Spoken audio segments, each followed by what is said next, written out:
As business owners, entrepreneurs, family men, it's difficult for us to find the time to put together projects like these. Even though it's something we really want to do, unfortunately, taking care of the things we have to take care of comes first. However, because of viewer support for people like you, we're able to continue doing this. Please consider joining our Patreon and supporting the Burn and Return podcast.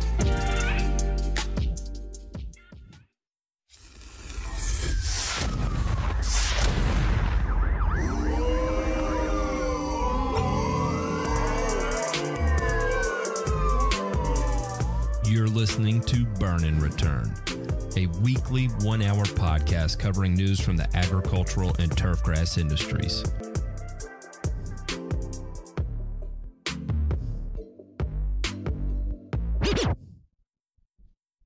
With the DJ scratch, that means we have entered another episode of Burn and Return. My name is Matt. Sometimes I go by the Grass Factor. Martin would be my last name.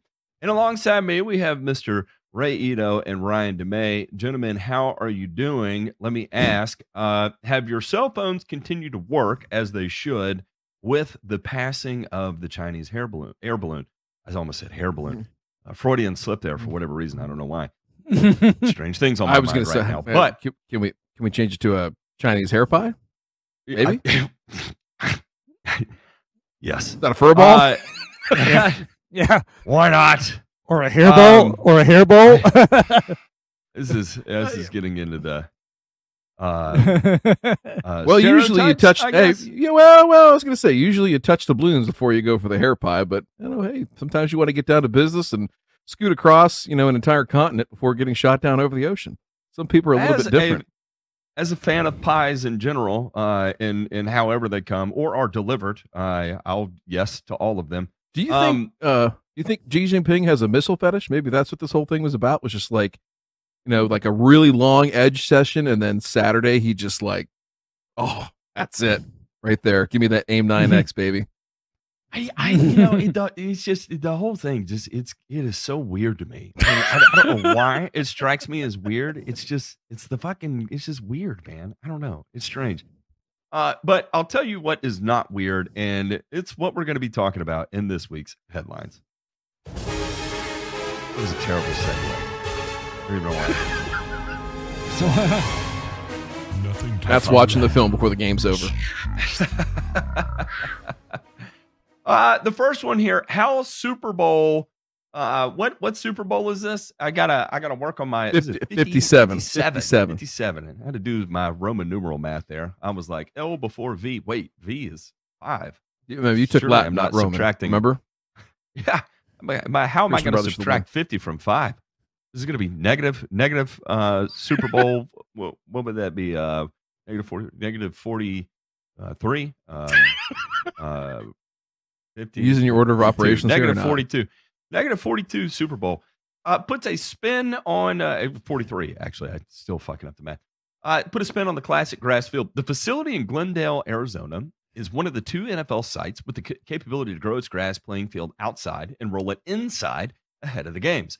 The Philadelphia Eagles takes on the Chiefs. They will descend on Arizona State's Farm Stadium for Super Bowl 57 and will get the chance to play on newly grown sod thanks to technology only in use by a few stadiums across the country.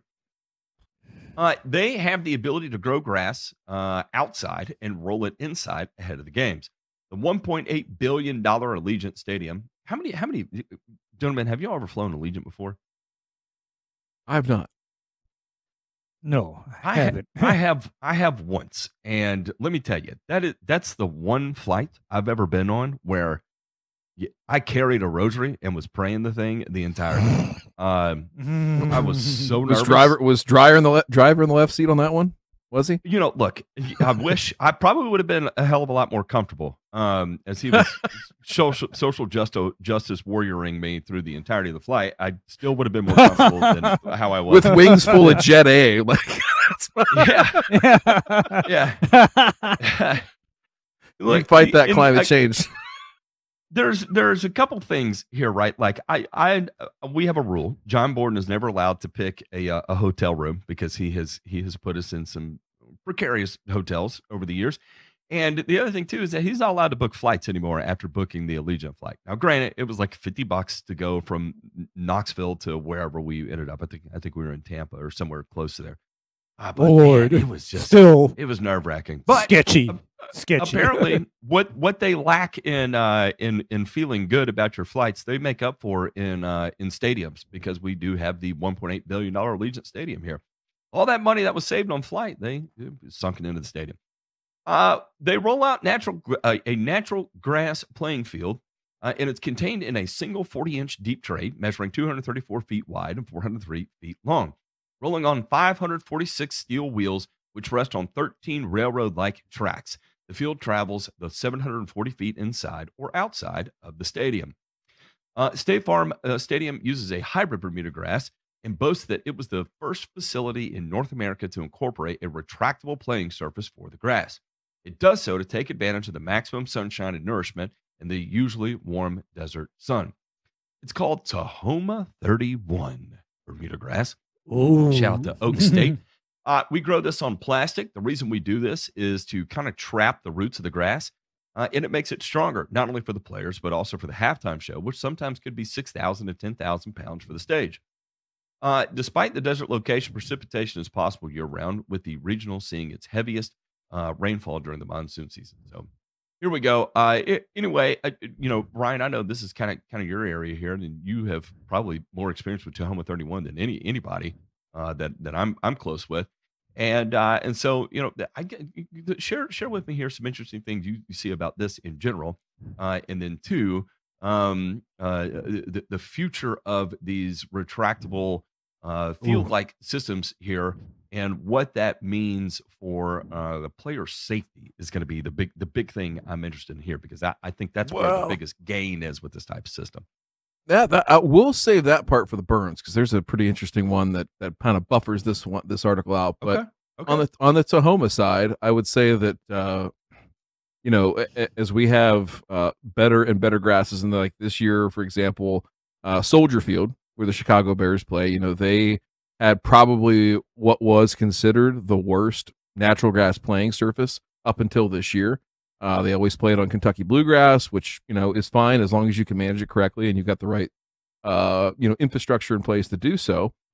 They switched this year to Tahoma, and then ended up switching the field out about midway through the season, which is typical of an NFL stadium, to an overseeded Tahoma, and field played great. It was one of the better playing surfaces. They had some tough games there in terms of weathers. The first game of the year was literally a monsoon. There was inches of water on the grass and the playing surface, like right before the game. Grass held up just fine. The field held up just fine. It just took a while for it to drain. That was all.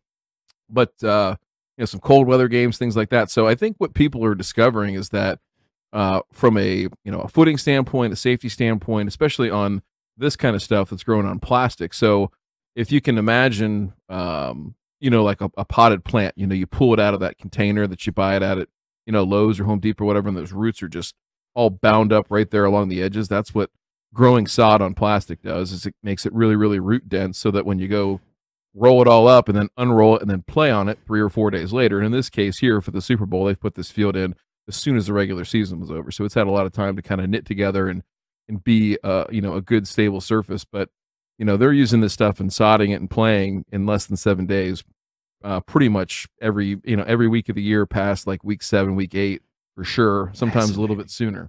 So yeah, so it's this kind of technology is really cool. But I'd say even at the lower levels where we don't do that kind of stuff, it's a hell of a surface.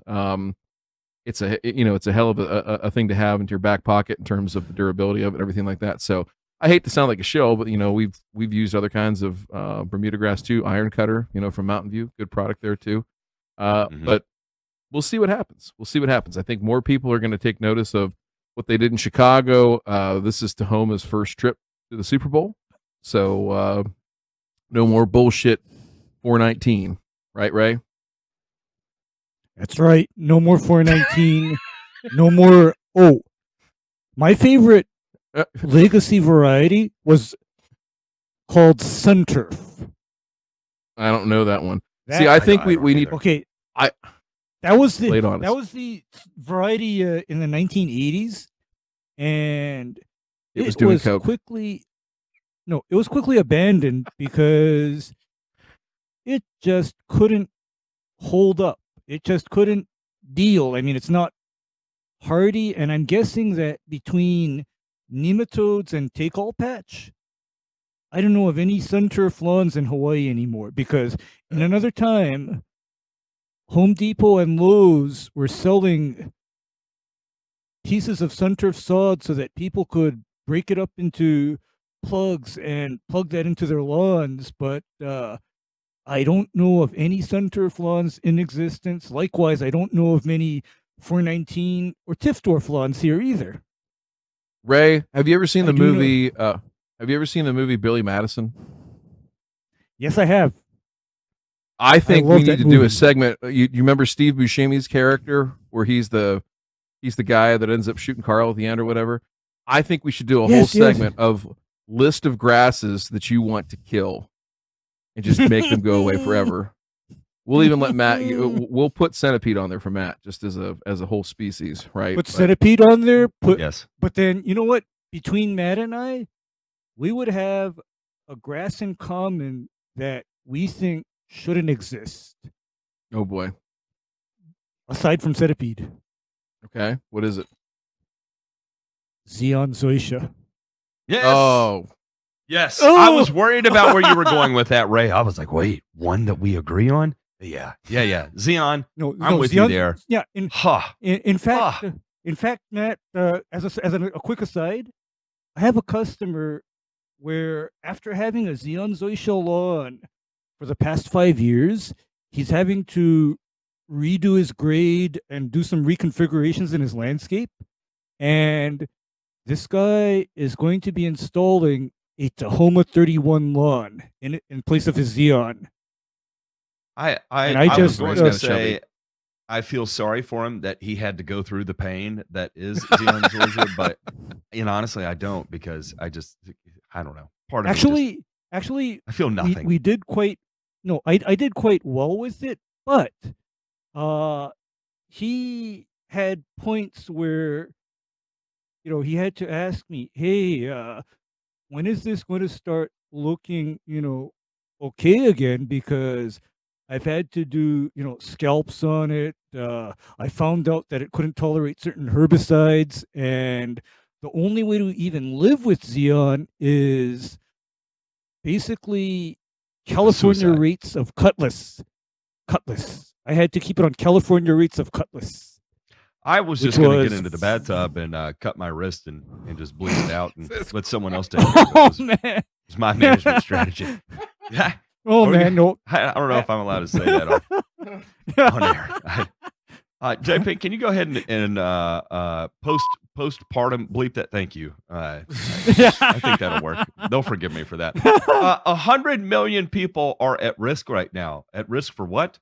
The hidden cost of soaring fertilizer prices, that is. The conflict in Ukraine has resulted in the blockading of significant amount of wheat, barley, and corn. However, researchers have found that the reduced food exports from the region have a lesser impact on food price increases than previously feared. A study led by University of Edinburgh indicates the primary driver of food insecurity in the coming decades will be the significant increase in energy and fertilizer prices. Until now, how Energizer, that's a merge between energy and fertilizer price rises and export restrictions affects future global food prices, was poorly understood. There has been little analysis to quantify the scale of harm that hikes in the price of food could have on human nutritional health and the environment. They use a global land use computer model to simulate the effects of export restrictions and spikes in production costs of food prices, health, and land use until 2040. It suggests the combined effect of export restrictions, increased energy costs, and mid-2022 fertilizer prices, which are 3 times higher than at the start of the previous year, could cause food costs to rise by 81% in 2023 compared to 2021 levels. Oh, man. The export restrictions account for only a small fraction of the simulated price rises, the team says. Halting exports from Russia and Ukraine would increase food costs in 2023 by 2.6%, while spikes in energy and fertilizer prices could cause a 74% rise. Food price rises would lead to many people's diets becoming poor, the team says. The findings suggest that there could be up to 1 million additional deaths and more than 100 million people undernourished if high fertilizer prices continue. The greatest instances of death would be in sub-Saharan Africa, North Africa, and the Middle East. The modeling estimates that sharp increases in the cost of fertilizers, which are key to producing higher yields, would greatly reduce their use by farmers. Without fertilizers, more agricultural land is needed to produce the world's food, the team says. So it goes on and on. And one thing I do want to stress here is that this is modeling, right? So this is not what's going to happen in 2023. But what we see is that if we took into account, for instance, no exports out of Russia or Ukraine, and just focus on spikes in energy and fertilizer prices at a global scale, not just primarily being in Western and Eastern Europe, but however expanding that globally, then we would see food prices increase by 74%, which is astronomical. Now, I will say this, and gentlemen, you can come in here. One thing I have noticed is that on a weekly grocery bill, and this is for a 4-person household, 2 kids and 2 adults, our a grocery bill went up with the exact same thing we've been buying for the last 8 years, I guess, and it went up 33% this year, and that is, I track it pretty religiously for budgeting purposes, and without a doubt, it is almost dead nuts, extremely consistent at 33% across the board. And we were actually relatively shielded from a lot of the chaos that went on, where people were catching, all of a sudden a heating bill for a small or medium sized processor in Europe went from, we'll say $200 a month to all of a sudden, $1,800 a month, right? And could you imagine what it would be like here in mainland U.S. for a food processor, and say they're averaging $5,000 a month on just electrical utility, and then $3,000 a month on natural gas usage, and then if you took that same factorial rise of we'll say 600% or something, what does that end up doing? I mean, that would just be, it'd be crippling. And of course, that gets passed on to us, right? And then what happens? I don't want to live through that personally, but No. I think knowing that what that potential looks like, and in this particular instance, and this is with just numbers that we experienced this past season, if it was at a little bit of a larger scale across the world, 74%. And what that looks like. So now imagine your grocery bill going from, say, it's $200 a month to now all of a sudden it's not $300, it's now $600 a month. What does that do? What does that look like for you? So I don't know. It's kind of an interesting thing to think about.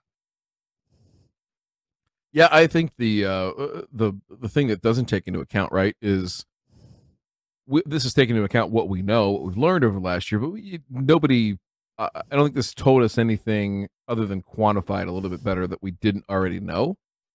And the concern I have is just that you can't model, did they model that there's, somewhere between 3 and 500,000 troops at the border of Ukraine right now, Russian troops that are amassed and ready to, execute an offensive sometime in the next, 1 to 3 months? That's the kind of stuff that it's important to understand context. And I'm not like ridiculing the article. I'm just saying that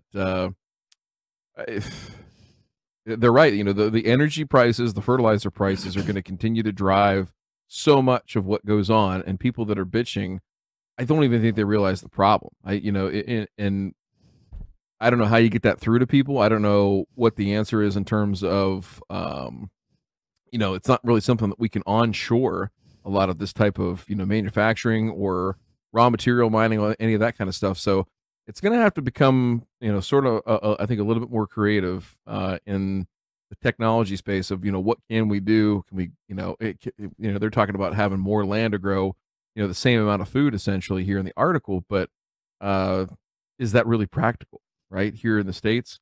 And what do we do here? So I don't know, guys. I mean, this is just where I have to call into question this idea of upending what works or what has been working in favor of some environmental initiative or environmental initiatives. I mean, I got a question because here's my grocery bill. And going from, the COVID crisis to now, it seems like I can corroborate your 30 something percent increase, Matt. I can corroborate it.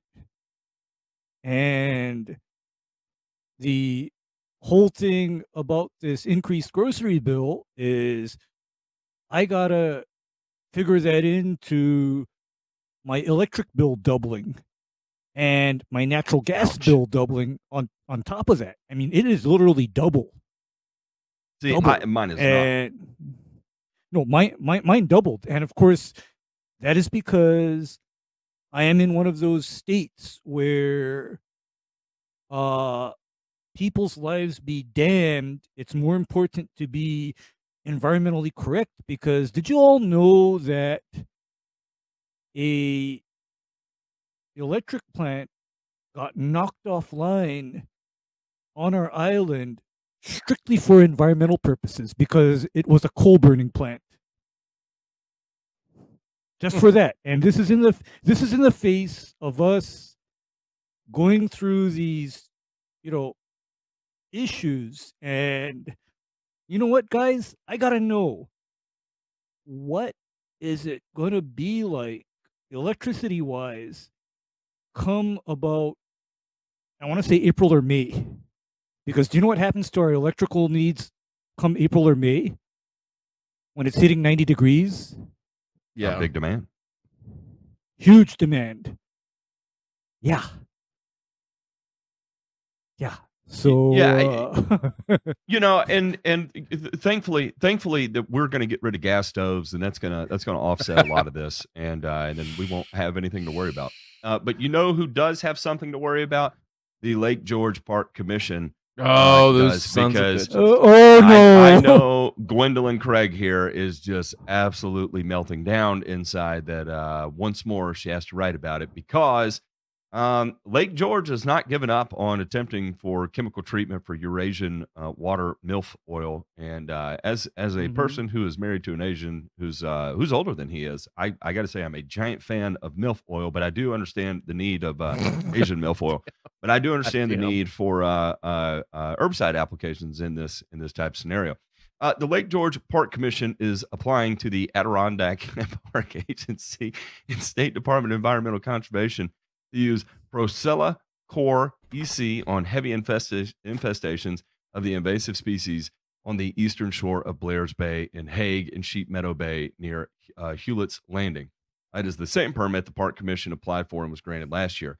Executive Director David Wick confirmed for the Explorer. As part of a proposed pilot to see if the herbicide could be used more widely in the lake. The Park Commission has officially applied to the DEC and is working on an application for the APA. Then it goes on to describe the issues with the Eurasian water milfoil and the its impact it has on lake quality and the downstream effects of what ends up happening as it proliferates.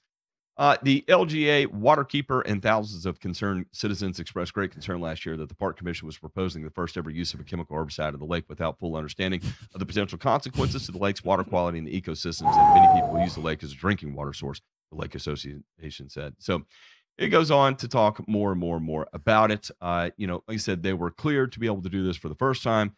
Now they're like, all right, that worked. Let's go just a little bit more aggressive with it. But again, what you have to look at this from both sides of the aisle, I think it does need to be analyzed from both sides of the aisle here, is what happens if it is not rectified, right?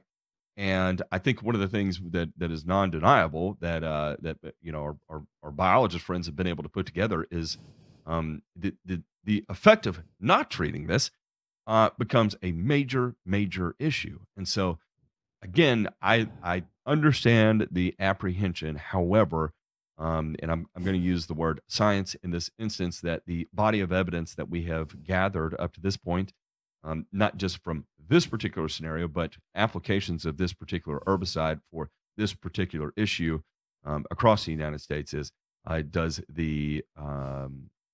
is the benefit worth the risk? In my opinion, yes, but we'll see what everybody else has to say.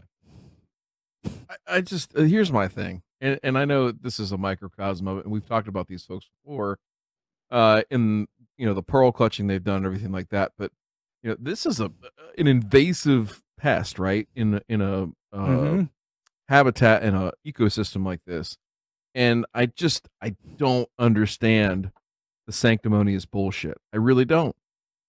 I don't get it either, Ryan. Insofar as you have people whose job it is to protect this ecosystem, right? Who, again, are faced with choices that are somewhere between, really good to awful, depending on the situation and circumstances here. And time and again, you've got folks that have no scientific background, no experience in these types of matters, that inject themselves in these situations. And I'm not saying that they shouldn't be heard, right? Sometimes those concerns are valid, and sometimes the perception of what they need to say needs to be said, but at some point, somebody needs to make a decision, to the contrary. And in this case here, this is a really interesting one because they've gone to court. They've had judges side with, I don't know about the science here, guys. Like that's the part that just really gives me the red ass, gentlemen. Ryan, I get the same reaction too, where how many attorneys or legal people, with the exception of maybe Jesse Bousquet, would maybe be qualified to speak on such matters because they have no background in this area at all. And instead, the tendency is for them to side with the alarmists, and I'm going to call them the Luddites, who are so blindly anti-pesticide that they're thinking simply pesticide bad, irregardless of the circumstance. And I think we went over on a previous show how the particular pesticide or herbicide being chosen, my goodness, I mean, talk about an improvement, because I was looking at an old text, and one of the sections was on aquatic weed control, Ryan. Mhm. And how's this one? I saw suggestions for the application of sodium arsenite in a body of water for aquatic weed control. Can you imagine? No. Well, Okay. don't we Can still you have that imagine? link? I mean, well, Go ahead. and my point is that the authorities here are planning on using a herbicide that, to me, I look at it and I am not alarmed by its usage. And that says a lot, because in a lot of cases, you show me a herbicide and I'm going to be alarmed due to its known toxic effects. So these people, what do they want? I mean, or I have an alternate idea. How about this obstructionist woman? You know what I'm going to say? Okay, lady, get in your bikini. It's time for you to start pulling weeds out of this lake. Okay. And if they can aggregate the amount of labor it takes to do that, but what would happen is the first day out there, they'd be like, "Wow, that is not what I signed up for." Hey, Then shit. we'd be back to square one, and I don't know. It might change the. Yeah. Maybe we can Might change- insert call a draft. We could call a draft to recruit people to come harvest the Eurasian water milfoil. Or we just call it Asian milfoil and recruit all the neckbeards to come out and do whatever it is they do best. Gentlemen, we are going to transition here to our favorite segment of the week that we all know and love as Joe Knows Turf.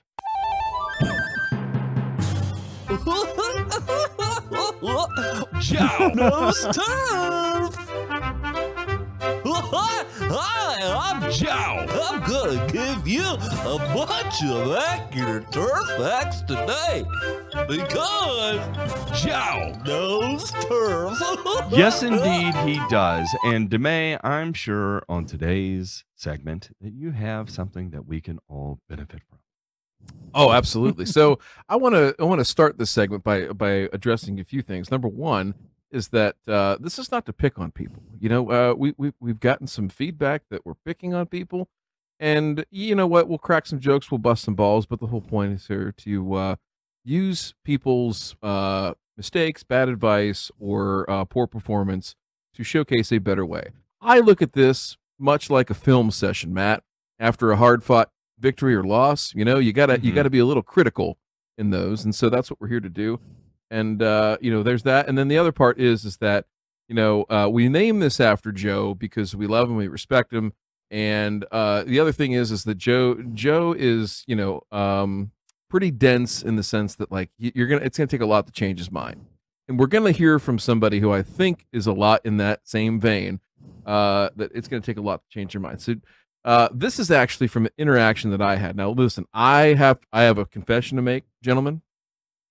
I got to get it off my chest. I fucked up, and you know how I fucked up, Ray?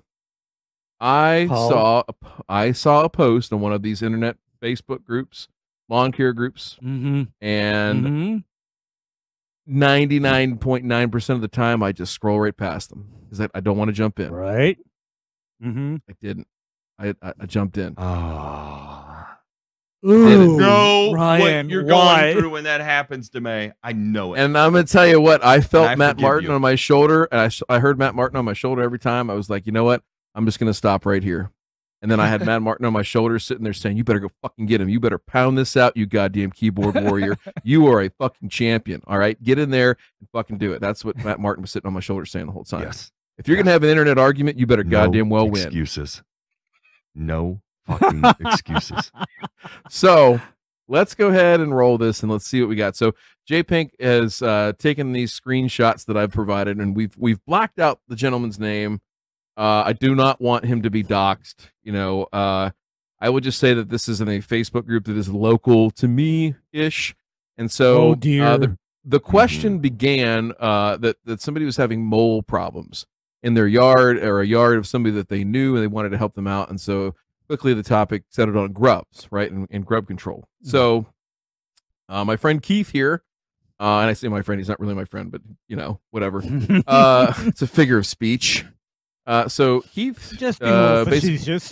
I'll go ahead and read this for the audio only folks here. Keith is designated as one of the group experts in horticulture and gardening in this group that has about 1,400 people in it. Okay. So here's Keith. He says, grubs are essentially part of the life cycle of June bugs and Japanese beetles. So you need to be cautious of the timing and when. My suggestion is to do a long-term insecticide like imidacloprid around June 1st and follow up, if needed, around September 1st with something like Dilox. Well, this is the part that got me kind of like, that's interesting. Like, why would you use imidacloprid, which is, you know, sort of kind of going out of style for a variety of reasons, and then, you know, suggest that they, you know, if needed, Dilox, because, you know, there's a better way. We know there's a better way. All right, so go on here. We'll continue on the conversation. I offer up. This is where I jumped in, Matt. This is where I fucked up. Right here. This play. This is right where that DN just ran right past my left tackle ass and just destroyed the quarterback, broke his spine, strip sack fumble, and the guy went back for 6. All right, so skip the imidacloprid and use just Grobex, and you're done. Chlorantronilopril is a active ingredient applied in late April to early May. Will provide season Kong. I screwed that up. Season Kong control, and no Dilox is needed.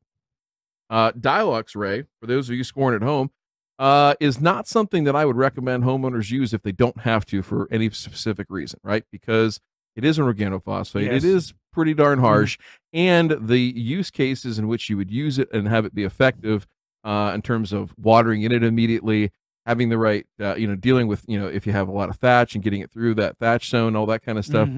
It's one of those like touchy ones that the risk is not always worth the reward in many cases. So Keith, being the group expert in horticulture and gardening here, offers back, I'm not a fan of chlorantronilopril. It's a little weaker than imidacloprid, needs to go down earlier, and with our wet springs, that's too much of a chance. A good application of merit to me is cheaper than GrubX, with more residual kill on mast chafers, etc. I agree with not using Dialox if not needed. However, if seeing a sign of late season animal grub damage, it's a quick 24-hour kill. All right, so there's a couple of things that kind of like, again, threw my red flags up, right? You know, my bullshit radar is now, you know, spiking. There's Chinese balloons everywhere on my radar. Okay.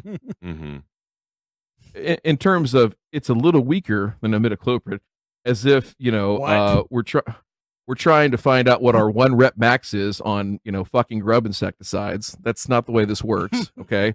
Secondly, that, you know, it with our wet springs, that it's too much of a chance. So I should have left it. Wow. I should have left it, but I didn't. I jumped back in. I said, hey, weaker in what way? Explain this to me, Keith. Help me out here. So J Pink, go on to the next one here. All right. So here Keith offers up, again, being the group expert in horticulture and gardening that he is, says that chlorantinilpril is more of a contact insecticide versus imidacloprid. And that is which is a systemic insecticide. So the chances of it being effective is less, even though technically chlorantinilpril lasts longer. It also does not bind well with the soil as compared to imidacloprid. So the effectiveness and longevity is diminished, albeit slightly. I would still use imidacloprid since its systemic ability works fairly well. Wow. All right, so this is listen, this is where I'm going to get critical. So if you think that we're picking on people, plug your ears right now, beep this out, pretend that J Pink has muted me. But this is a word salad of absolute bullshit. None of this here means anything in the real world to people that do this professionally, or that should be giving advice to people that don't do it professionally. So I'll leave that there. Let's go on to the next one here real quick. This is where, you know, it was time, Matt, to, you know, get out the F-22 and drop some knowledge, right? In the form of a missile over the top of the Atlantic Ocean. I mean, you're picking up what I'm putting down, right? Yeah. So I went through I didn't want to do it, but I had to type it out. I took time away from things that I needed to do this, because Matt Martin was on my shoulder, and boy, he was giving it to me, David Goggins style. Wouldn't let me live it down. So I retort back with, the chloranitrophenolpril is more effective at reducing grub populations than imidacloprid. This is based on university trials. We know this. It's been proven, right? It is a better, more effective product, right? So contact versus systemic isn't really the issue in terms of whether a chemical is effective for grubs. Instead, the mode of action is more important. Imidacloprid targets nerve receptor sites in the central nervous system, whereas chloranitrophenolpril dissociates calcium ions in the insect's exoskeleton, starting with the mouth parts that chew on roots. All right. So what's this mean for the average homeowner? Well, chlorantinilpril is a lot easier to buy because you can get it at GrubX at any of the big box stores, and now features that active ingredient exclusively across its entire line, right? It's now in GrubX because the mounting concerns related to imidacloprid and other neonicotinoid insecticides threatening pollinators. In short, chlorantinilpril is far and away the safer choice for pollinators, and especially humans, due to its mode of action. And the quick editorial that I give there is that it doesn't target a site that could potentially be harmful to humans, especially, and pollinators to a lesser degree, much more so than neonicotinoids, which can be or have been shown to be a little bit more harsh on those pollinators. So chlorantinilpril works better because it's immediately in contact with the site it needs to be in order to kill grubs by the insect's mouth parts chewing on roots. Imidacloprid can be either ingested like chlorantinilpril or by contact between the AI and the soil of grubs. Chlorantinilpril lasts longer in the soil, up to 1,000 days. Imidacloprid, about 124 days. These are 50% half-life values. We know that both active ingredients are efficient at entering the plant and available in sufficient amounts to provide reasonable control. That said, we can reasonably assume that there's more chlorantinilpril AI after 30, 60, 90, or 120 days in the soil in the plant than imidacloprid-treated turf, based on the half-life studies done on each active ingredient. Based on those soil half-life values, significantly higher for chlorantinilpril, the range of time that we can use it effectively and have excellent control is much longer. Chlorantinilpril can be applied in Ohio anytime from late April through mid-June with excellent results. Imidacloprid is best applied very late May through early June. Bottom line is chlorantinilpril is a safer and more effective and easy to come by option for grub control. So just tried to keep it basic. Hey, this is why, and kind of talked a little bit about Yeah. the keep it longevity factual, piece. right? Yeah, just Yeah, the facts. Longevity. All right, so let's Longevity. go on here.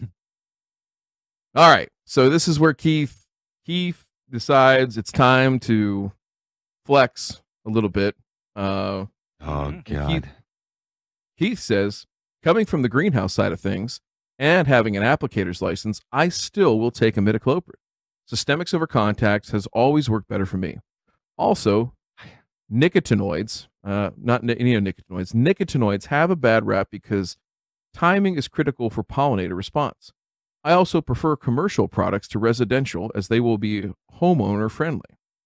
Honestly, some of the best grub controls were diazinon and chloridane, which I keep on hand for emergency use. Wow! However, since GrubX is much more available to the average homeowner, most people in here will benefit from using it and should for insect prevention. Now, I did not engage after this because after I read that Homeboy is in the industry, has upon further review, has a degree from a major land grant institution in horticulture, specifically greenhouse horticulture, and should definitely fucking know better than to not only keep what he says he has, but then advertise it on the goddamn internet. Jesus. I had to stop. I had to tap out right here, boys. It was fine to have ripping rails of coke off the toilet in the bathroom, but when the Rohypnol and some of the other designer drugs came out, I had to get the fuck up on out of there, right? So Ryan, you can see that. I guess the point that I have here, and I want to break this down a little bit because I want to hear about your anxieties around what Keith left us with here, being the group expert in horticulture and gardening.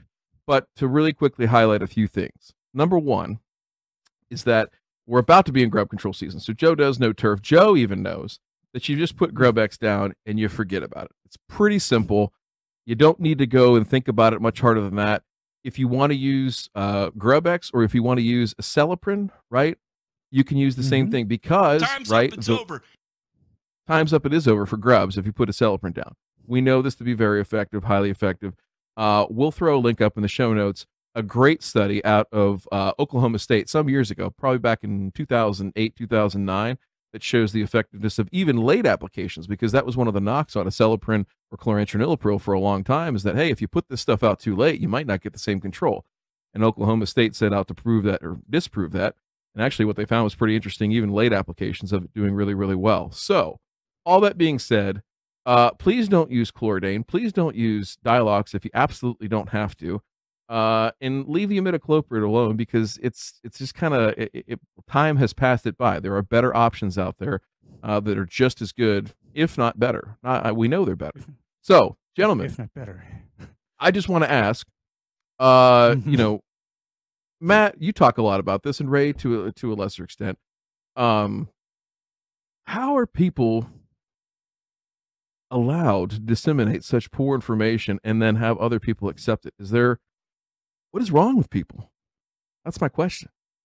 I don't know. We've entered some sort of strange world where I love how he leans into his experience and his qualifications and then follows it up with the most antiquated thinking that he possibly could. Goodness. One that is so far beyond what, again, I'll use the word science to describe the body of evidence has demonstrated to us, and then doubles down into the weirdness of saying, like, in fact, I feel so good about this shit that has been banned from use because of the harmful secondary effects that have been bestowed upon people who use these pesticides, that I keep it on hand just in case when my imidacloprid isn't strong enough. And the wonderful thing about it is that do you happen to have off the top of your head the imidacloprid versus the Acelepryn study? Yeah. Oh yeah, I got it. Let me know. Efficacy study. If you could share that, right? So I'll put that up. We could talk about that real quick. And while we're pulling that up, Ray, because I want to make sure I ask this question, Ray. What would you tell somebody that was legitimately thinking about applying diazinon or chlordane in today's day and age? What would be the risks associated with that, even if it was, as a absolute oh shit, things, the sky's falling, and I think I might need to do this? What would your advice be to them as an applicator who has used both those products in great quantities? I would probably say, please don't, because the reason why both of those products got banned is because, one, high human toxicity, and two, serious, and I mean serious, environmental pollution. Because I saw a study from, I think it was the University of California, and they put out this study, I think in the 2000s, and this was as a result of them sampling the waterways coming out of suburban Southern California. And guess what they found coming into the waterways from the lawns in, Southern California? Diazinon. That diazinon was literally migrating from the lawns and landscapes in California into the waterways, and talk about some nasty stuff. And this guy is also very misinformed as to what chlorantraniliprole actually does, because he calls it a contact insecticide. Not true. Chlorantraniliprole is actually a very systemic insecticide, except it is even less mobile in soil than imidacloprid is. Because, when you were reading his first response and saying that, chlorantraniliprole is not going to work in our wet springs, and I'm thinking, goodness, sir, if you have wet conditions, chlorantraniliprole is actually the better choice, because my experience with imidacloprid is that if you have excessive wet weather, the imidacloprid gets flushed past where it needs to be in the soil. It just goes straight down. So our guy is very misinformed. And to call it a contact insecticide, no. It is so crazy. It's not a contact insecticide, Matt, because I can see where he's thinking this, because, okay, I know acelepryn is labeled for use in greenhouse plants as well as a systemic. However, the issue with acelepryn is that it takes a very long time for it to move from the soil up into the plant, whereas something like clothianidin or imidacloprid or thiamethoxam, those neonicotinoids move like within a week up into the plant. It's fast.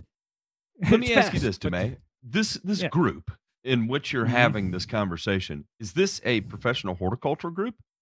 No, like a greenhouse group. It's all okay. It's all homeowners and lawn care. It's all this consumers. is homeowner, lawn, consumer in Ohio. In Ohio. So again, where we're going with this is that, I'm a master gardener. You can go fuck yourself, and what you should do is go get imidacloprid and some chlordane and diazinon, just in case the imidacloprid just to make sure. Yep. Because even though there is a better product with higher degree of efficacy out there, your safest bet is to when one doesn't perform quite as well, you just go full fucking toxic nuclear overload. I'm totally picturing on somebody getting a pallet of chlordane shipped to their house from Alibaba, and their wife having to sign for it. Sweetheart, I did you a favor. I got you a lift gate because I love you. Oh, yeah. And or else, actually, I'm imagining somebody getting a 55-gallon drum of chlordane or diazinon 4E sent to them from China or India. I'm just picturing that, and I'm having nightmares because did I tell you all about the time that diazinon damn near killed me? There was actually 2 times. Tonight, there's the Ray actually 2 Death Talk times. sponsored you by wait, Ray. hang on. Go ahead. Let's talk about it, Ray, because my mom was crop dusted by she doesn't know which insecticide it was, but it was an insecticide, and it did. It almost killed her. I mean, like legitimately almost killed her. And Crazy. so Yeah, I'm well, curious. Go ahead. Let's hear your story. No, okay, the first time everybody in our group kind of knows when the pump cylinder from a 1-gallon hand sprayer imploded and shot diazinon 10 feet up in the air over me. And a second time was when that stuff, or a diluted solution, leaked through my gloves, and that night I wasn't able to walk straight. Okay, I wasn't able to walk straight, and I can't blame that on alcohol or other, because back then I didn't drink when that happened. So that is why I'm just getting the heebie-jeebies with this guy telling people, oh yeah, I got a fucking garage full of diazinon and chlordane at my house, and I'm not afraid to use it. He should be afraid to use it. I mean, my gosh. I know, and this is the days. Like, look, legitimately, when you worked at True Green during the time period of where where you had access to things like chlordane and diazinon and Dursban, they literally tested your blood. They literally tested your blood because this is not something to just dick around with. This is not something like, I'm going to run down to the Home Depot and pick up a little chlordane. And by the way, if I break into an epileptic fit when I open the container, it's good. Nothing to worry about. Yeah, it's all right. The CNS effects you're witnessing, it's don't worry about it. But what you don't have to worry about is the populations of grubs coming back. So, it's a win-win. Yeah, it's all good. And Matt, I'm going to tell you, everybody, what that blood test was. That blood test was called a baseline cholinesterase level, in that they wanted to see if your next exposure, or the next time you went out and you got incidental exposure to chlorpyrifos, that shit wouldn't kill you, okay? Because the cholinesterase enzyme in your body basically is like the CPU of your nervous system, right? And as long as everything is working properly, all is good. But when that CPU, or your central nervous system, is interrupted due to excess cholinesterase inhibition, Ryan, do you remember that scene from The Rock? Yes, with the VX. The VX. The guy Okay. smashes that little green thing. Yeah. Matt should watch The Rock. Okay. I feel like he would enjoy it. Okay, that is not an exaggeration of what happens in organophosphate poisoning. That's not a joke. Oh, Okay, yeah. that is not. It's for real, because at worst, when you have organophosphate poisoning, you may not make it to medical care, because, okay, I come from a time when there were antidote instructions printed on all of the bottles, right?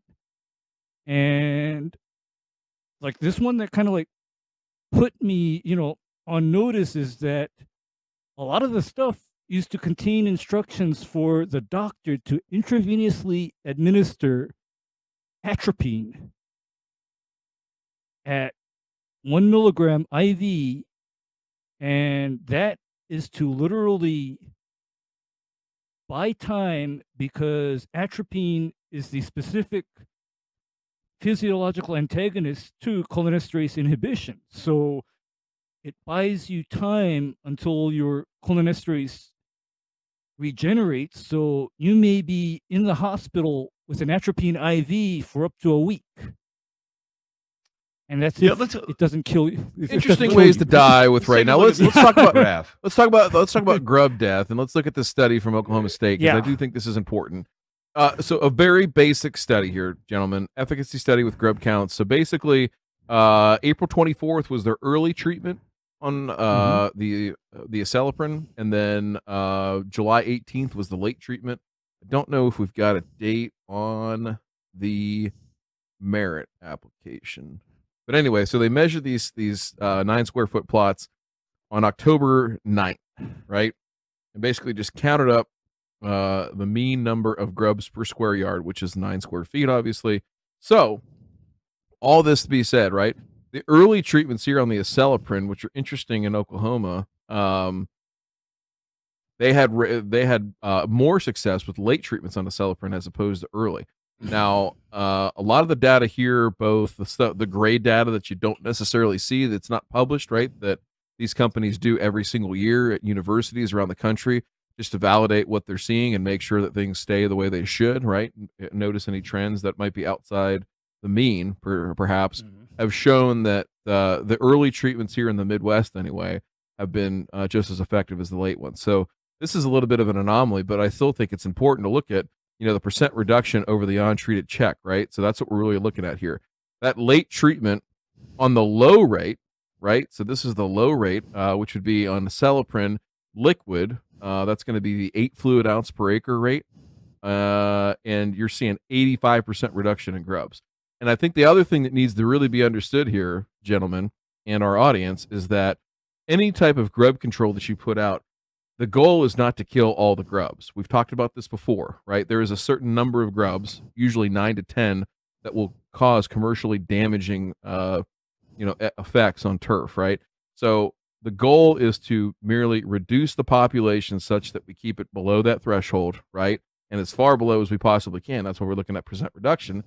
And that is the name of the game. So again, we've talked about it before on here. Kyle, the lawn mentor. Hi, Kyle. Digs up one grub in his yard. Don't freak out, man. It's all good, right? Yeah, put down the dialogues, please. Yeah, just because you have one genital wart doesn't mean they're going to be all over the place, right, Matt? Yeah.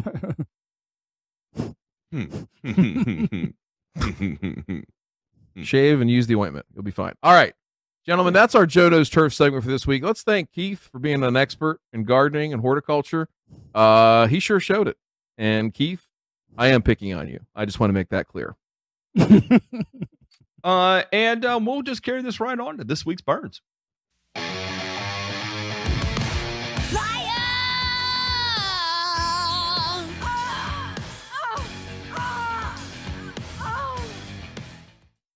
And at the top of the hour here, the Tennessee Titans are switching to turf at Nissan Stadium in 2023.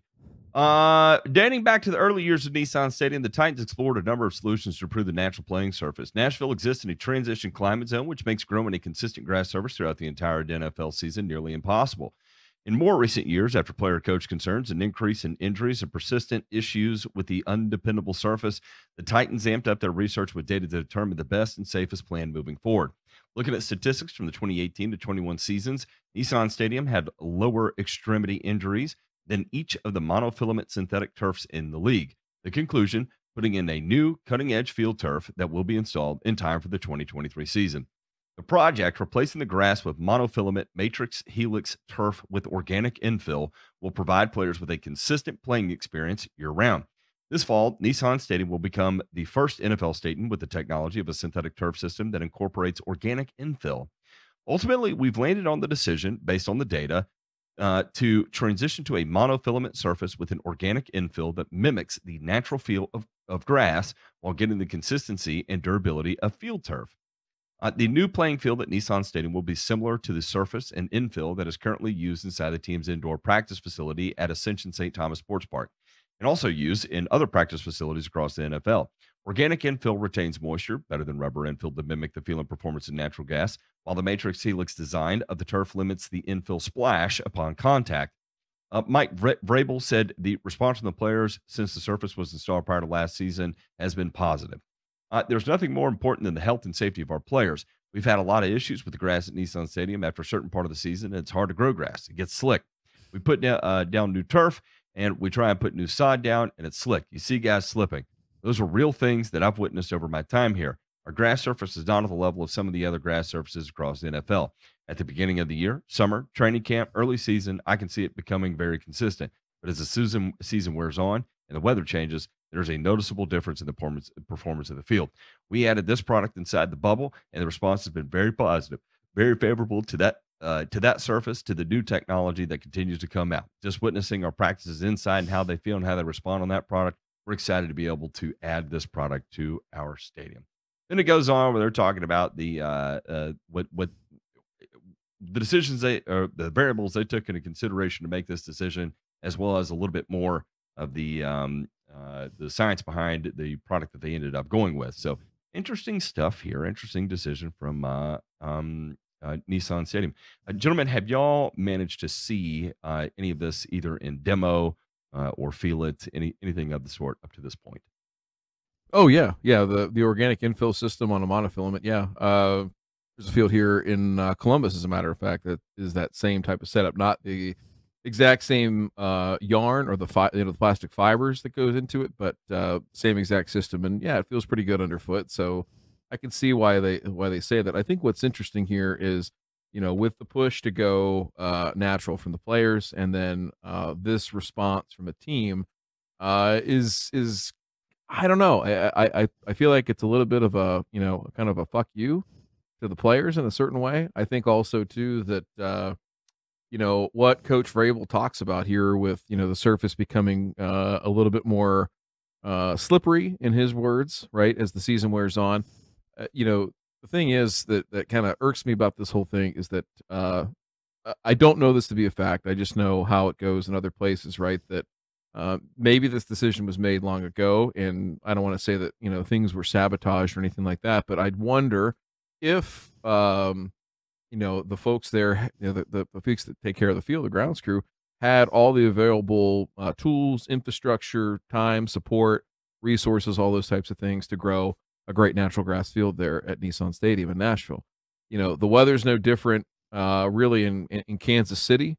And Kansas City just hosted the AFC Championship game in their place, and it looked fantastic, absolutely fantastic. Weather in Philly, definitely not as good as what you might find in Nashville. I'd say Matt would almost tell you it's on the east coast of Canada, and they just had a field that looked amazing. Now, so that's the thing that doesn't really, same amount of games, everything like that. And in fact, a couple extra playoff games at both stadiums there, and still looking better. So I don't think that's a measure of the talent that is there. I mean, if you're an NFL head groundskeeper or on those staffs, you are the best of the best. You are able to provide whatever conditions that somebody will allow you to provide. And I think what we're seeing is these stadiums are used for a lot of other things, right? So events and things like that. So where, the 8, or, well, if you add in, new season rules, things like that, you can have up to 11 home games, right, in a year between preseason and regular season. I think that folks in ownership groups and front offices look at this and say, hey, that's not enough. We can make more revenue if we host concerts, if we host corporate events and different things like that using the field. And I think that most stadiums try to do that through the summertime as much as they possibly can, but I don't know how it works in Nashville. I hear, I would understand that there's probably a lot of events in season. A lot of people are starting to do that a little bit more now, and it's becoming an issue, right, where groundskeepers don't have all the time and the resources that they need to do what they need to do to have a nice natural grass field. So that all being said, the synthetic makes that go away, but, it also creates a whole bunch of other issues too. So their data that they are saying is that, hey, we had more injuries on our grass field this year than we did on our indoor field. That's the same system. And I would say that are those two things, can you really compare that if you're not producing or, giving the folks that are able to do it all the resources to produce a great natural grass field, and then looking at that and say, well, look, decision's easy. That's what I mean by the sabotage piece. I just wonder if all those things are in place, if it was an equal apples to apples comparison, or if, hey, you're fighting with one hand tied behind your back. maybe that you step on the scale. Is that what they call it? You can't have your hand on the scale, something like that. So anyway, you can't gentlemen, have your foot on the scale. No, cannot. curious decisions. And they're going to go synthetic anyway. They're putting a new $2 billion stadium there in Nashville, home of Lizard Man, R.I.P. That's right. If you don't know who he is, he had 5G for a minute, and now he has no G's. So he's all gone now. Rest in pieces, sir. So Literally. Quite literally. Mm-hmm. When you come Rest back in in a ashes. yeah, I was gonna say, when you come back in a Kroger bag that looks like kitty litter, you done you done well. That all being said, gentlemen, listen, I'll always stick up for natural grass. I know that synthetic turf has a place. I don't think it's in an NFL stadium, especially an outdoor NFL stadium and transition zone, in a place that is welcoming to grow natural grass, specifically Bermuda grass, in that part of the country in Nashville. I just don't think there's any excuse for it. So we'll see what happens. That's my personal opinion. I'm sure some of my brethren will think otherwise when it comes to the sports turf folks. But I said what I said. The scope of heavy pesticide use on Oahu is finally in the public domain. Sorry, Ray. I just go ahead and take you a bong rep while you can. The birds were first to go. An unusual number of them lying lifeless in a field at Sally Paulson's North Shore Ranch. Then there was the owl that stood in a pool of water for days if it had been burned. The owl died too. After that, a horse nicknamed Blanky died suddenly. Within weeks, Blanky's pasture maid, Ida, experienced what Paulson said looked like a seizure. Before the horse ran through a hot fence and into a grove of trees where she stopped, dropped, and died. 10 days after that, another horse, Jazz, died. At that point, I'm like, what is going on? Paulson said in an interview. Paulson believes animals' deaths were caused by pesticides sprayed on the neighboring Kuilima lands operated by the Turtle Bay Resort, although there's no proof to a link. Can I definitively say that my horses were directly killed from this? No, I cannot. As a person involved in farming my entire life, I've grown up on farms here and in Oregon and been involved with horses for 30 years. Does my gut and observation say they've been affected? Absolutely. In a statement, Turtle Bay confirmed it uses herbicides on the land adjacent to Paulson's horse ranch and said it's investigating the case. Many concerns have been raised about the possible impacts of pesticide exposure in communities on the island. However, pesticide users weren't required to tell the public about the chemicals being sprayed until a new law was passed in 2018, and Hawaii started collecting reports on restricted pesticide usage the following year. Pursuant to the new law, the state releases summary information showing total chemical usage on the island per year. But from those reports, residents can't see how much of each chemical is being used in which locations, and individual reports can only be accessed via public records request, which can be a lengthy process. Anyway, people are totally upset because the report shows that over 215,000 pounds of restricted use pesticides were released across central Oahu and the North Shore in 2019. Pesticide users sprayed 23 different kinds of pesticides in those areas that year, including 13 that are banned in other countries, 12 known to disrupt human hormones, and 4 known carcinogens, according to the findings by a nonprofit environmental justice group. The data released by the state contains no information about possible health effects. However, a dozen of the chemicals used are toxic to bees, and 4 have a tendency to drift. So there we go. Ray, I'm just going to say this. Ray, go ahead. Okay.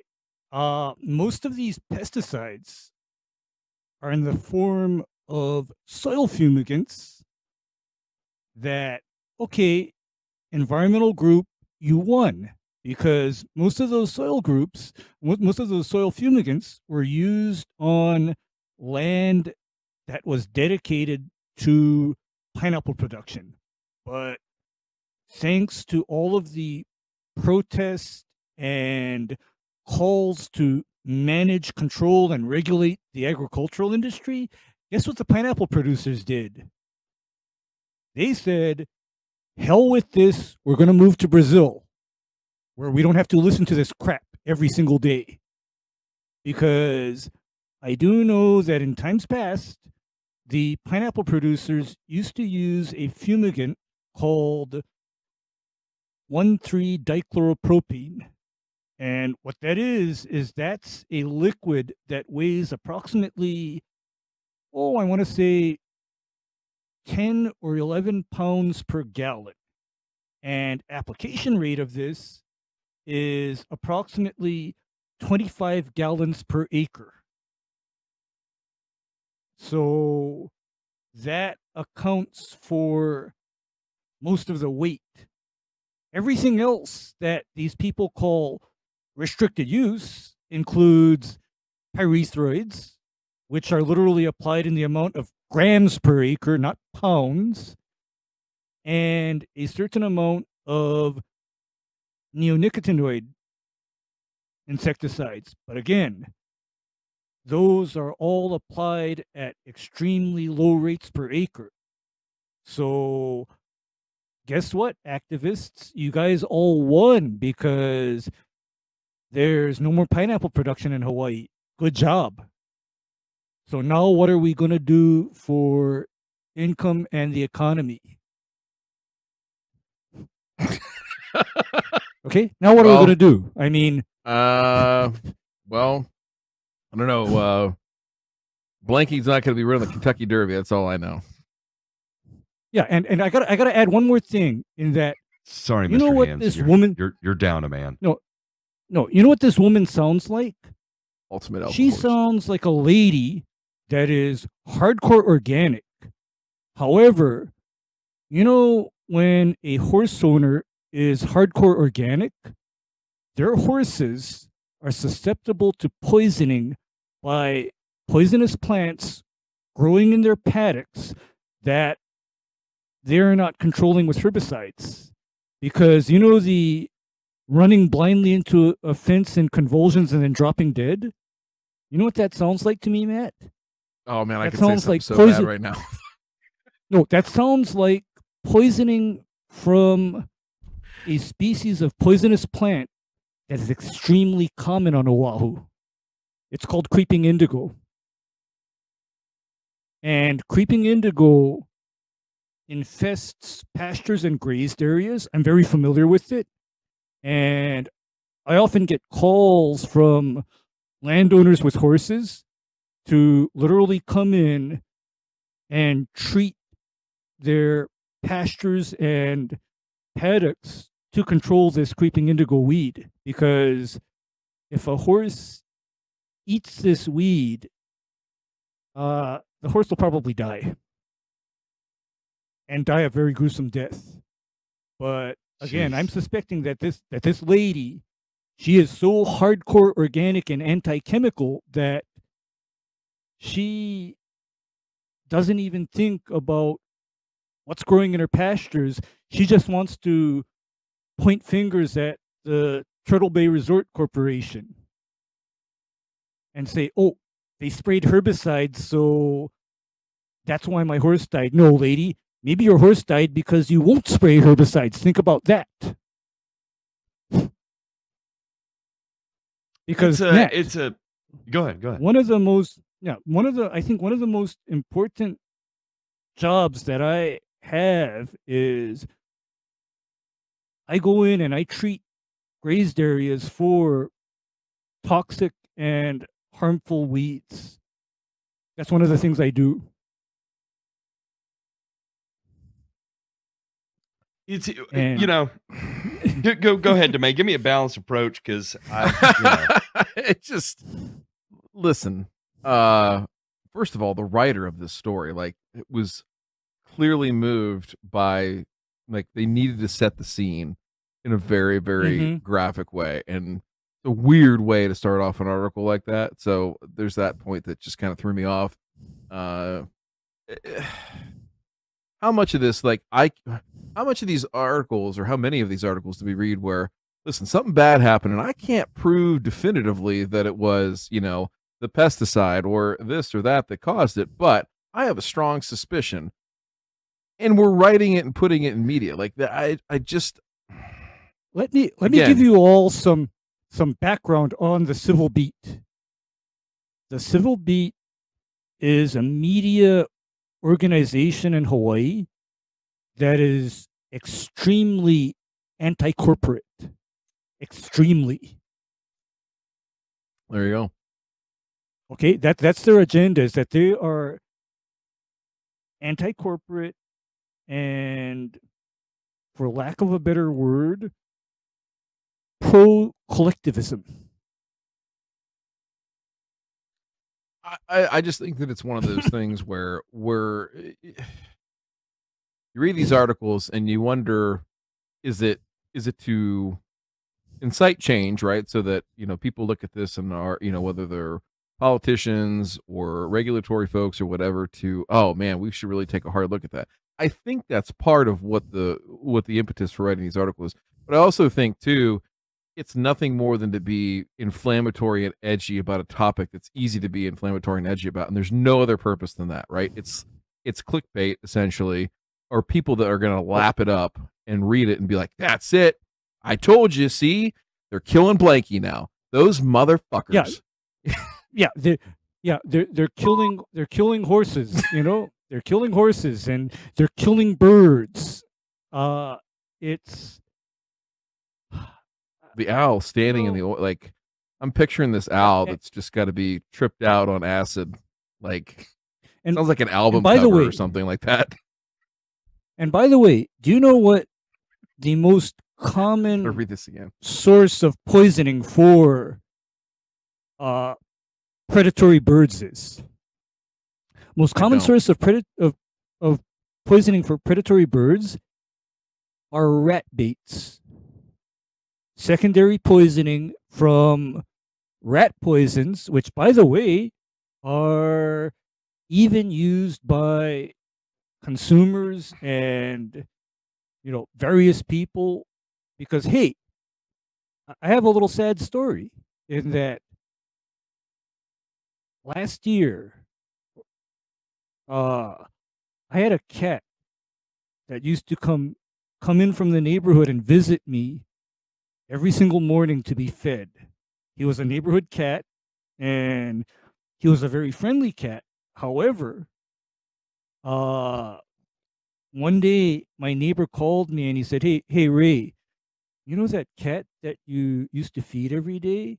We found him dead behind our house. God, Jesus. And the way he died was rat poison. God. Okay. There's a lot of death talk today. Okay. A lot of death sorry, talk. guy. Jeez.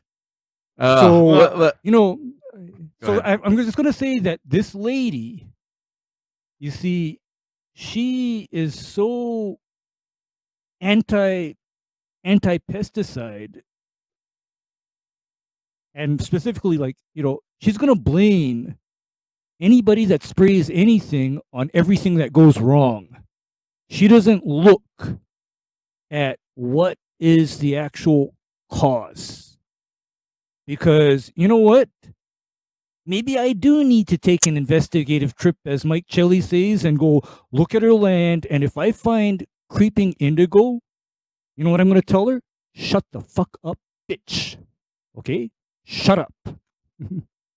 Your horses died from creeping indigo, not from what Turtle Bay was doing. A Santa Fe, New Mexico, beep, golf course, and the city battle over water rights. He's going to say, make me some cookies.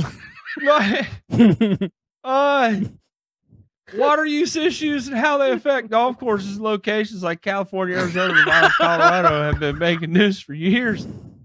Issues affecting golf courses in New Mexico might not grab headlines like those. Should I? It was.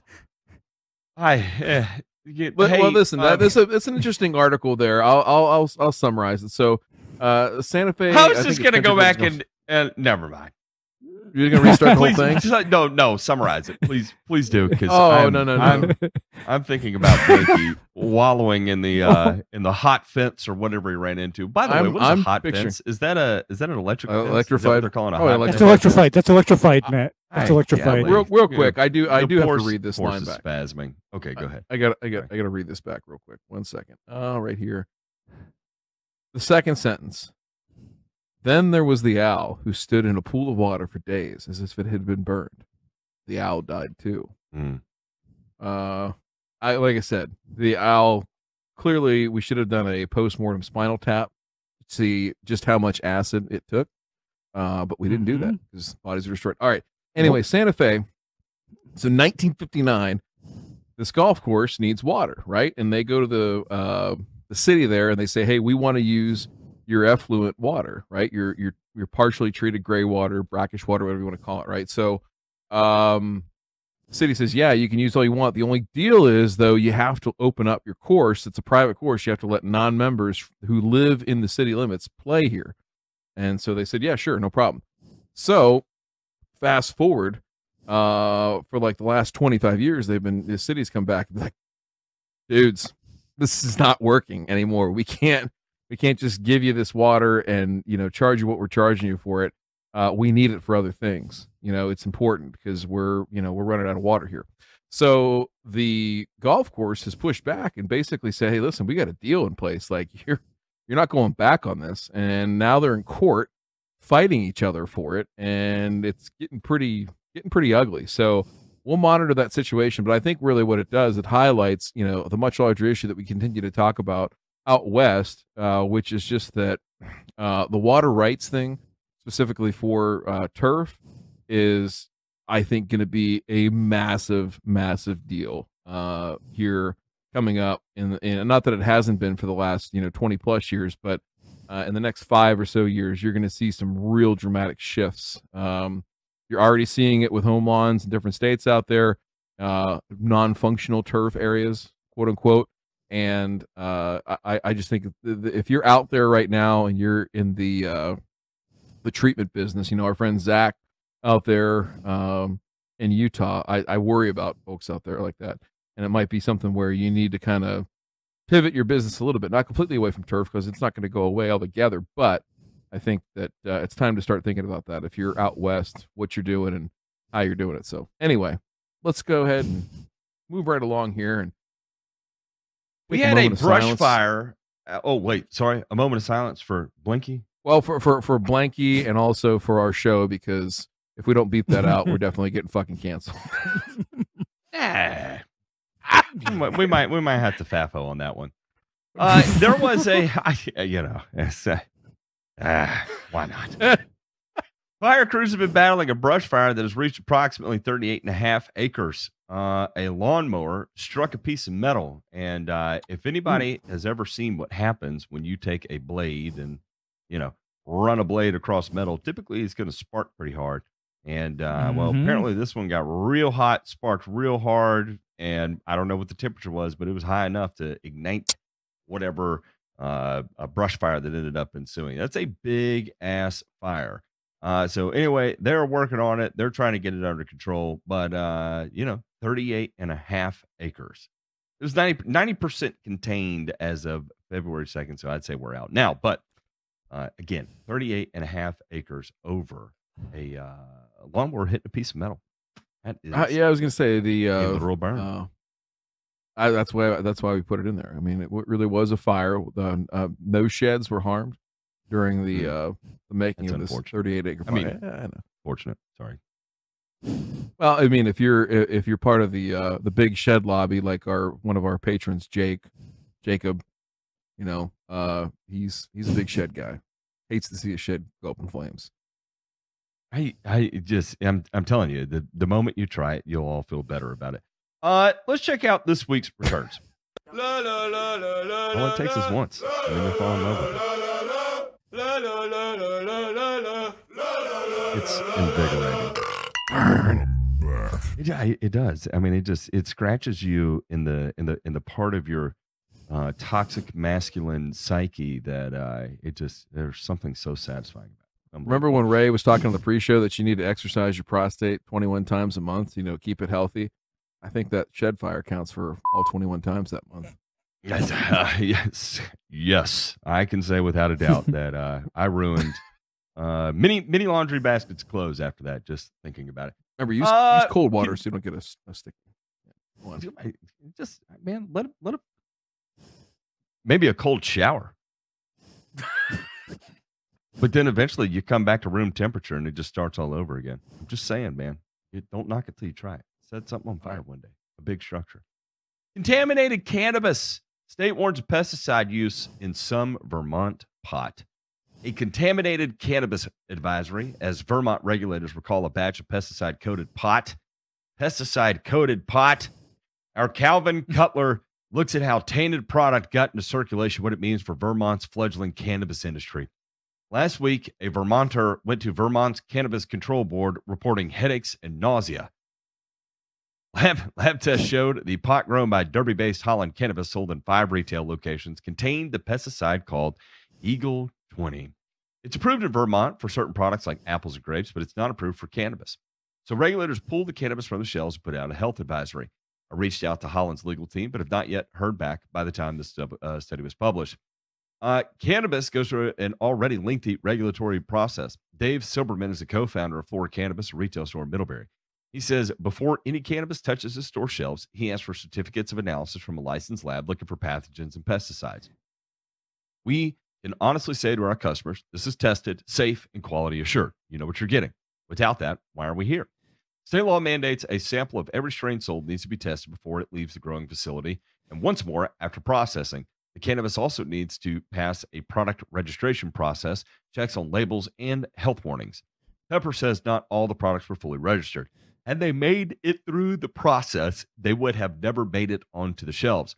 Regulators are now investigating how the cannabis became contaminated and why it wasn't detected by lab testing.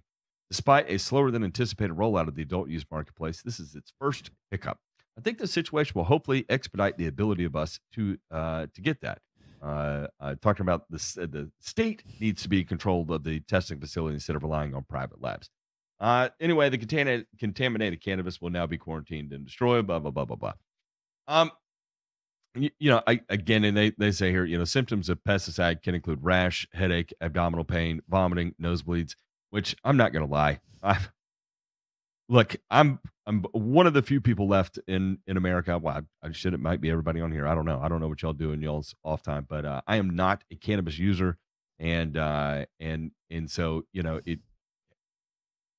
I do not know the ins and outs of what gets transferred through to it and all that fun stuff. But I can say this is that I'm sure that there is a time period between an application to the time at which the cannabis is consumed, that there would be a window in which is an acceptable time to make a pesticide application. But I do not know what that is. So I understand the fear of saying that we will allow some pesticide applications on cannabis with the risk of some wrong applications or late applications being passed through to the final product. But if we're already going through this stringent of testing, right, and we still manage to get one through, how is increased regulatory interference or even state-owned labs going to fix this? Because again, at some point, the traceability is going to fall back to the honesty of the grower, right? Because here's the thing: you may be sending a sample off that was non-treated, and what you're sending to production or retail may have been treated, right? So I mean, it's just I feel like what ends up having to happen here, and y'all can tell me I'm stupid for thinking this way, but I think the protocol here is that there's regulation enough in place. It's just that these people who are going to be bad fucking people need to be weeded out and put out of business, and then it's nothing to worry about, right? There's always going to be people that are going to attempt to milk the system, and if we continue to increase regulations every time there's a bad person that gets involved, well, eventually you'll have nothing left, because at some point someone will attempt to circumvent it, right? So where does it end? I don't know. It doesn't. And I'll tell you what. Do you know why people are going rogue and even applying non-labeled, non-registered, or potentially hazardous products to cannabis, Matt? Because of the amount of fucking genetic fuckery that is taking place with these plants. They're so overly gosh damn susceptible to fucking disease and other shit. Not only that, and then through the cloning process, with pretty much you're not going to find a clone in America or North America or around the world right now that is not infected with some latent viroid. And it's just a factor of it. And so, you know, there's one more thing, what do you- Matt. go ahead, go ahead. It is because between the EPA, FDA, and DEA, the alphabet soup of government agencies, which I don't think should exist, Yeah. there is no procedure to register a pesticide for application to cannabis. And oh, by the way, my Eagle 20, I know that as myclobutanil. Mhm. And what I know about myclobutanil is that the issue with myclobutanil is that if it is on a crop that is then ignited and smoked, such as tobacco, the myclobutanil turns into cyanide Oh, because oh, myclobutanil is a DMI fungicide with a nitrile group in it. And nitriles are just a fancy organic chemist's way of saying cyanide. And so comforting. that's comforting. Yeah, but then here's the problem is that I checked and there are no myclobutanil containing fungicides registered for application to tobacco because of that hazard. I bet you the cannabis growers, I mean, I'm sure there are folks that know it, but again, yeah, so Yeah. with it being, Schedule 1, like, is it ever going to be able to be researched, right? Like, truly researched and try to come up with some best practices. I think so much of this stuff, I don't know. I think that would be an interesting deep dive topic to understand how the growers get licensed, and from just a purely agronomic standpoint, how much of that is vetted, right? And how many Facebook horticulture experts are on their staff. Yeah, telling these guys to put chlorodyne on their crop, for example. ain't no- sorry, Kevin. ain't no grubs in our pot. If you ain't smoked a little weed with some motherfucking damn chlordane, you ain't ever been high before. We've done that shit in the bathtub for years, man. You ain't done nobody bad. All these pussies talking about putting little fentanyl in their stuff. I got something to show you. Jeez. Give you a few micrograms got of this shit. Oh, damn. All right. Anyway. The chlordane got in his brain and interrupted his thought process there. So came to a screeching halt. Research suggestions for precision management of golf courses. More than 270 studies from 2000 to 2022 were reviewed, including relevant studies researching remote sensing technologies on turfgrass management system at golf course, sports fields, and lawn management systems. The intensity of management required on golf course turfgrass drives demand for turfgrass care products and economic expenditures. Golfers expect turfgrass with lush colored, manicured surfaces and long ball roll on putting greens due to the influence of televised golf courses.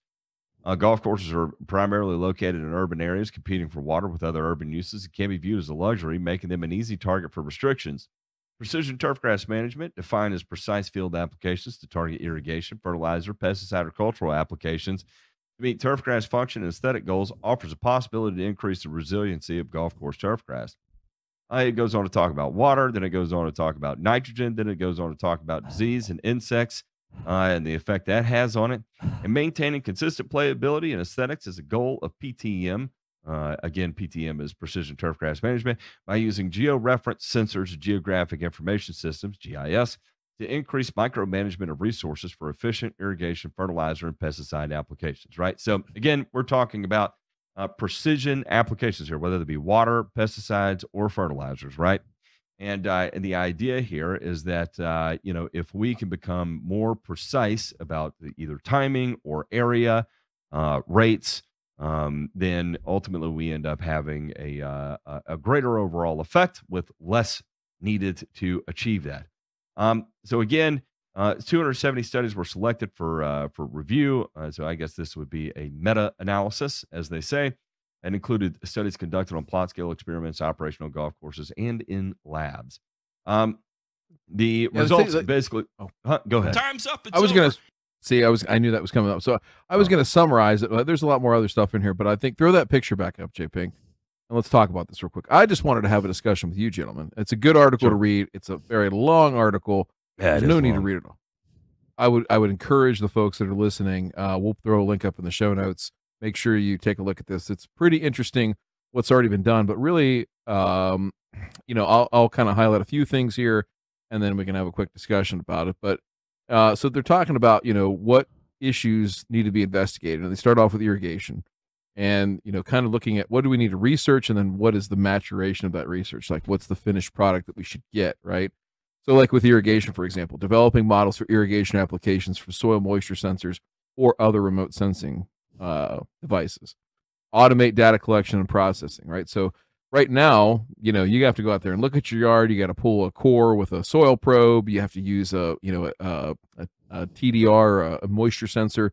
You go out there and stick in the ground. You have to have one that's deployed in the ground.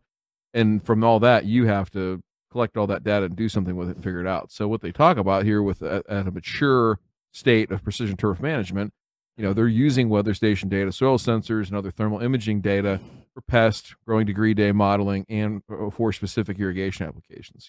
Modeling site-specific irrigation, targeted irrigation efficiency through individual head control. So what they're talking about, gentlemen, is basically making turf a video game. And I always think that I always know there's going to be a human element to this entire thing, right? You're never going to take a turf manager, somebody who's educated and smart and experienced and knows what to do, right? Because there's always still that component that nature is extremely fickle, and being able to sense what might happen and prevent bad things from happening is something that I don't think AI, machine learning, remote sensing devices, everything like that will be able to do. I do think, though, that it'll make a much better place, a much more hospitable place for turf managers to advocate for their positions on why they need certain things, why certain things are important, how much things cost, and why, what the value is, right, to the end user, whether it be on a home lawn, a golf course, sports field, whatever the case might be. But I'm curious from your perspectives is, what would be the most intriguing part of precision turf management? What do you think the first thing that we need to figure out to really move the needle and get things headed in a better direction, other than just the old, again, local Facebook horticultural experts giving advice on Facebook on how to manage turf? What's the first thing you would tackle if you were the mayor of Precision Turf Management, Bill? Oh God, what a question! Jesus, I get paid to ask questions, man. This is my job. I know, and Okay. so for me personally, right, and I don't think there's going to be a one size fits all approach to this, because I think geographically the pressures of various regions are different, right? So, for instance, if I was in Utah, my primary focus would be irrigation. Utah, anywhere west would be water first, right? If I'm in anywhere east, in my opinion, I would say Lord have mercy. I'm going to say, actually, I may go back on this, and I'm going to say pest first, east of the Mississippi. Yeah, that would be mine. Okay, Ray, what do you think? Okay, Matt touched on something, because, my dream irrigation system, even for a residential landscape, would be individually controlled irrigation heads. Even in a 2,000 square foot lawn, I want the ability to manage each individual irrigation head from my tab. That's what I would want. You just need Because- a And Be a I think manifold. about Water this, management. how many fucking times I have pulled up to a yard, and you're in one area of the backyard that is just absolutely, you're like, God, this is just a stupid amount of water that goes on here. But as you The start rest of going it is around like- and measuring the amount of water that goes down, it's, well, you've got one head in the back of that zone that is just so ill placed, and no matter where you try to move it, it ends up leaving just a gigantic dry spot there because of the way the overlap occurs. And you're like, gosh damn it, if I could just run this one head individually and cut down 5 minutes of irrigation across these three heads and replace that 5 minutes of irrigation just on this one individual head, it would make this whole property infinitely better, you know? And just that level of flexibility alone in that one particular instance would just be a total fucking game changer, and it would be overall less water use. Less water use, and also that would parlay into better efficiency of nutrients, reduced pest pressure, because, you know, for me, my former boss, I mean, I still have a lot of respect for him, but then one day he pulled me aside and he said, you know, Ray, if you have control over the water in a lawn and landscape, that is like the beginning of everything, because without water, you ain't got nothing. That's what this guy told me. And ever since he said that, I took those words to heart. And that's why, for example, you frequently hear me joke about how my real fix for this problem lawn involves the Geo Ripper and a redo of the irrigation system. That's not a joke to me, because the problem is rooted in water management. And if, for example, some of that management and control could even be automated to where a sensor, for example, is in the loop and says, okay, this area around this head is dry, so therefore this head needs to run 5 minutes longer this week, for example, and the rest of the area is soaking fucking wet, so it just stays off. I mean, do you know how much of a game changer that would be for me? That would be huge, Matt. I think that's for everybody. I think that's something that, you know, spatially people don't think about that, and certainly irrigation designers are designing these systems in 2D. They don't. I mean, 99% of them don't understand. And right now, Matt and Ryan, I'm dealing with an irrigation system on a client's property where the designer made it so that 3/4 of the coverage in the landscape beds was supposed to come from the lawn sprinklers. It's just lazy. I don't throw up, Ryan. Please don't barf. But so anyway. I think. Well, I'll say this on a couple of parts. One is that from an irrigation design standpoint, it's not common. Both of these things are not common in residential systems. However, I think they should be. But they drive up costs. Number one is a manifold type system, right? So that, you know, whether it's above ground or if it's in a vault somewhere below ground, that you have access to all the valves in one spot. They don't need to necessarily be buried, and you've got space that you can add additional valves if you really want to. The other thing that's pretty uncommon, I mean, very, very uncommon in a residential system, unless it's a huge one, is using what's called 2-wire or decoder type system, where essentially you have one wire path that surrounds the entire property, right? And if you have valves right there in a manifold, you don't even have to do this, but if you have them out in the yard using a 2-wire type setup, essentially it allows you to add zones in with no worries about having to take a wire all the way back to the controller in a conventionally wired system. So there's that.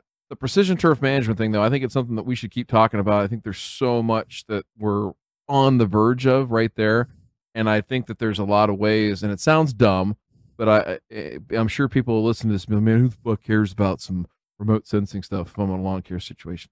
I think there's a ton of stuff to glean from it. I think with the moisture sensors, gentlemen, for instance, like using those in-ground ones that are fairly inexpensive now, you know, all things considered, if you were doing a growing, whether it's sod or seed or something like that, I would be sticking those things in the ground, charging the client back for it, and remotely monitoring and saying, hey, Mrs. Jones, you're supposed to be watering this lawn.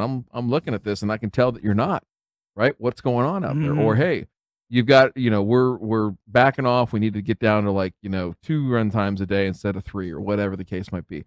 But using this stuff to your advantage. So that's what I guess the message here, I wanted the message to be, is that, there are some great leaps that we're going to take in the near future, but there are ways to begin implementing and using these technologies in your business, especially if you're in lawn care, that are very undervalued and underappreciated right now.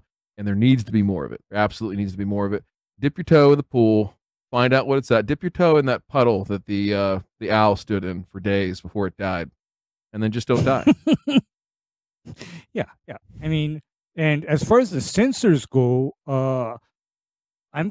I'm going to be one of those people where I do something rather renegade here in that I insist on rain and weather sensors to be linked to a person's irrigation controller, because there are people that swear up and down to me. They say, Ray, I'll just turn off the irrigation controller if it rains. Okay. No, they won't. No, actually, I've had people that do, and then they forgot that they did it for a long time. And I'm talking about, I had one instance where I wondered why a lawn I was treating and maintaining up and died on me. But come to find out, my client shut off the irrigation controller because it rained one weekend and then forgot to turn it back on for a month. And the controller was indoors and somewhere where I couldn't check it.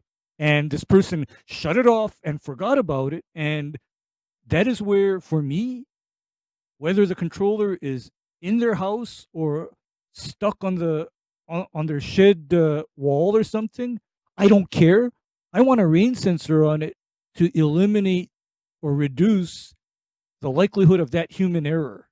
Because, hey, I mean, people are busy. I mean, they shut the irrigation controller off because it rains that weekend, and then they go back to work the next week, the week after that, and they just totally forgot that they shut their irrigation controller off until their entire lawn dies. Well, listen, right? There's only so much precision that you can do. You can't censor your way out of stupid, but you can sure as hell try. No. You can sure as hell try. Yeah, you can. J Pink, any mail in the mailbag tonight? You've got mail. Oh, wow. We do have mail. The first one is from Mark W. here. Mark says, good morning. I was wondering if it's safe to use crop-based fungicides on my lawn. We have a product that contains both propiconazole and azoxystrobin. Thank you. I mean, Wow. the answer is no. You can't. And the reason is not because they won't work, and the reason isn't because that it's different strength or something necessarily of chemical or anything like that. It's illegal because they're not labeled for turf. It is. It can be. They're illegal on turf because they're not labeled for it. So, Mark, we're not going to strongly recommend. We're just going to tell you, don't fucking do it. And then the second one is from Jeff, and Jeff says Chiefs or Eagles. Who do I think is going to win? Man, this is tough. You know, I'm going to go. I got to go. I'm going to say Chiefs. I think the Chiefs will win. Oh, wow. It's I don't know how I really feel about that. I think they'll win. Well, there it is. I have no opinion. I don't even know. I didn't even know the Chiefs and the Eagles were going to be in the Super Bowl because, well, I don't watch the NFL. Not once, not ever. Matt literally lives under a rock. Mm-hmm. I do. Hey, Ryan, the so things do I'm I. interested So in, do I, Ryan. I'm really interested in. The things I'm not interested in, I couldn't be any further from. That is going to do it for us. Speaking of the Super Bowl, you want to? So speaking of the Super Bowl, next week, no show on Sunday night. No so show. if you're a patron, no show. We're going to let everybody watch the Super Bowl. We're not going to try and outdo that. So we made a little extended episode here for everybody to enjoy. We tied you over for 2 weeks, right? So yeah, you're going to have to do something else to get to your 21 without our help for another 2 weeks. Yep, and maybe on Friday of next week or Saturday we might have a little fun Zoom call where we can do things and explore shit like Asian milfoil and whatever fine detail that we should desire. Y'all have a great week, gentlemen, and to everybody else who's listening at home, y'all have an even better one. Get you on the R.I.P. flip side. Blakey. All right. Crab Pea Blanky. And Jazz. You were a hell of that- a horse. You were a hell of a horse.